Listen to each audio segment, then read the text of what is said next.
മകരവിളക്ക് മഹോത്സവത്തിനൊരുങ്ങി സന്നിധാനം. തിരുവാഭരണം ചാർത്തിയുള്ള ദീപാരാധനയ്ക്കായി സന്നിധാനം തയ്യാറെടുക്കുകയാണ്. തിരുവാഭരണ ഘോഷയാത്ര വൈകിട്ട് സന്നിധാനത്തെത്തും. ശരംകുത്തിയിൽ ആചാരപരമായ സ്വീകരണമാണ് ഒരുക്കുന്നത്.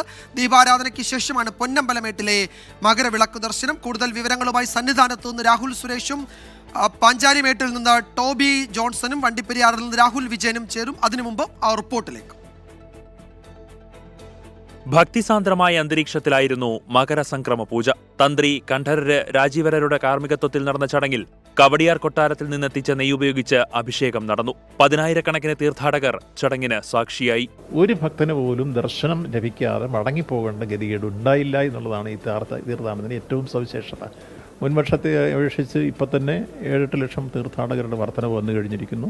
മകരജ്യോതിക്ക് ശേഷം മലയിറങ്ങുമ്പോൾ ജാഗ്രത പാലിക്കണമെന്ന് Thiruvithamkoor Devaswom board president PS Prasanth. സന്നിധാനത്തിൽ നിന്നും പമ്പയിലേക്ക് പോകുമ്പോൾ 100 കണക്കിന് അപകട സ്ഥലങ്ങളുണ്ട്. അവിടേക്ക് നമ്മളൊരു കാല് പിഴച്ചാൽ, ഒരു പാദം പാളിയാൽ ഉണ്ടാകുന്ന അപകടം വളരെ വലുതാണ്. നമ്മൾ തിരുപ്പതിയിൽ നമ്മൾ കണ്ടു, എല്ലാ ക്രമീകരണങ്ങളും ഉണ്ടായിരുന്നു, പക്ഷേ പാളിപ്പോയി. അപ്പോൾ അതുകൊണ്ട് വളരെ ശ്രദ്ധയോടുകൂടി നമ്മൾ സ്വയം നിയന്ത്രിച്ച് മുന്നോട്ട് പോകണം. തിരുവാഭരണം ചാർത്തിയുള്ള ദീപാരാധനയ്ക്ക് ശേഷമാകും പൊന്നമ്പലമേട്ടിൽ മകരജ്യോതിയും ആകാശത്ത് മകരനക്ഷത്രവും ദൃശ്യമാവുക. 24 സന്നിധാനം.